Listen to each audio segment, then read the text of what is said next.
నిన్నటి రోజు ఆంధ్ర రాష్ట్ర చరిత్రలో విభజన జరిగిన తర్వాత ఒక చారిత్రాత్మక దినం. ఎందుకంటే 2014లో కట్టుబట్టలతో ఈ రాష్ట్ర విభజన జరిగిన తర్వాత మనకి రాజధాని లేని రాష్ట్రంగా ఈ ఆంధ్ర రాష్ట్రం కట్టుబట్టలతో మన యొక్క పాత రాజధాని ఉమ్మడి రాజధాని అనేటువంటి హైదరాబాద్ను వదిలేసి మనం ఇక్కడ పరిపాలన మొదలుపెట్టడం, ఆనాడు చంద్రబాబు నాయుడు గారి నాయకత్వంలో ఆనాటి కూటమి ప్రభుత్వం ఏర్పడడం, అవతల రాజధానిగా అమరావతిని ఆనాటి ప్రతిపక్ష నాయకులు వైఎస్ జగన్మోహన్ రెడ్డి గారు, ఆ వైఎస్ఆర్ కాంగ్రెస్ పార్టీ సభ్యులందరూ కూడా అసెంబ్లీ సాక్షిగా ప్రతి ఒక్కరూ మనకి రాజధాని అమరావతి అయితేనే కరెక్ట్గా ఉంటుంది, అన్ని ప్రాంతాలకి నడిబొడ్డులో ఉంది, రాజధానిగా అమరావతిని, ఆర్థిక రాజధానిగా విశాఖపట్నాన్ని, జ్యుడిషియల్ రాజధానిగా రాయలసీమలోని కర్నూలుని, 3 ప్రాంతాలని సమాన అభివృద్ధి చేసుకునేదానికి అవకాశం ఉంటుంది. కాబట్టి ఆంధ్ర రాష్ట్రానికి రాజధానిగా అమరావతికి ఆ రోజు అందరు సభ్యులు, అన్ని పార్టీలు కూడా మద్దతు తెలపడం జరిగింది. దానిలో భాగంగా ఆనాటి ప్రధానమంత్రి గారు నరేంద్ర మోడీ గారు ఆంధ్ర రాష్ట్ర రాజధానికి శంకుస్థాపన అమరావతిలో చేయడం, ఆనాడు రైతులు మన రాష్ట్ర రాజధానికి వారికున్న పొలాలను దాదాపు 35,000 ఎకరాలను ₹1 డబ్బులు లేకుండా కేవలం ల్యాండ్ పూలింగ్ చట్టం అంటే ఆ డెవలప్మెంట్కి ఇచ్చి ఆ వచ్చే ఫలాలను వాళ్ళు తీసుకునేటట్టు ₹1 కూడా ఈ రాష్ట్రం మీద భారం మోపకూడదని అక్కడ రైతాంగం నిర్ణయించుకొని ఈ రాష్ట్ర అభివృద్ధిలో, ఈ రాష్ట్ర రాజధానిలో ఇక్కడ యువతకు అన్ని వర్గాలకు భాగస్వామ్యానికి మా పొలాలు ఇస్తున్నామని ఒక తృప్తికరమైన మనసుతోటి వాళ్ళు ఆ రోజు ఇవ్వడం జరిగింది. 2019 ఎన్నికల్లో వైఎస్ఆర్ కాంగ్రెస్ పార్టీ అధికారం రావడం, జగన్మోహన్ రెడ్డి గారు ముఖ్యమంత్రి అవడం తరువాత పరిణామాలు అందరూ చూసే ఉంటారు. అక్కడ రాజధానిని చాలా వరకు అభివృద్ధి జరిగి అసెంబ్లీ సమావేశాలు అవుతాయి, హైకోర్టు బంగ్లాలు అవుతాయి, అన్ని జరిగి ఎన్నో ఎమ్మెల్యే క్వార్టర్స్లు, ఎన్నో విద్యా సంస్థలు అన్నీ కూడా అక్కడ రావడం జరిగింది.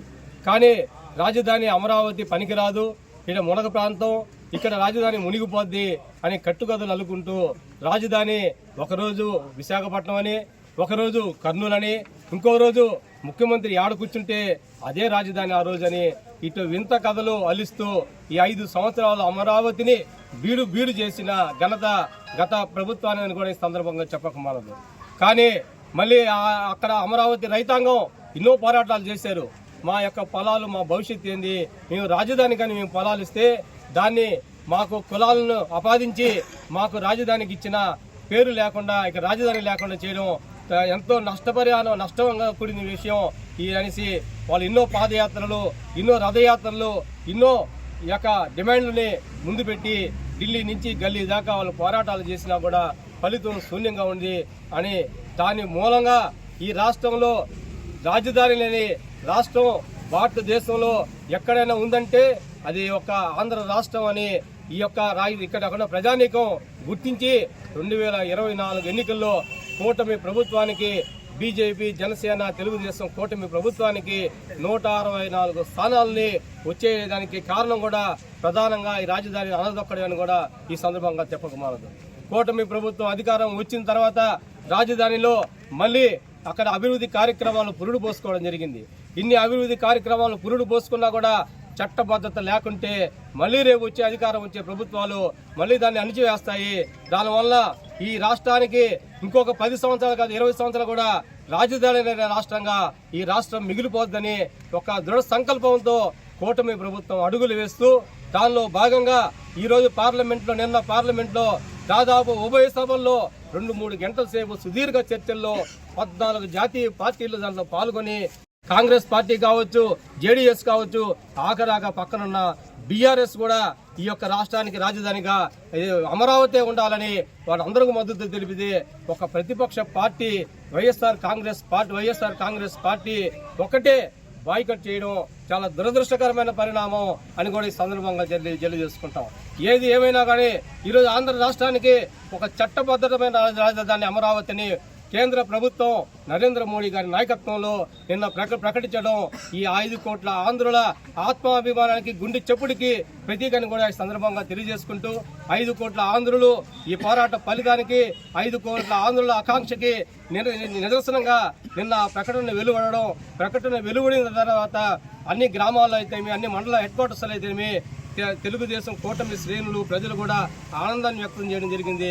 దానిలో భాగంగా ఈరోజు వారికి సంఘీభావంగా నరేంద్ర మోడీ గారు ఇచ్చిన ఈ యొక్క రాజధానికి నరేంద్ర మోడీ గారికి కృతజ్ఞతలు తెలియజేసుకుంటున్నాం.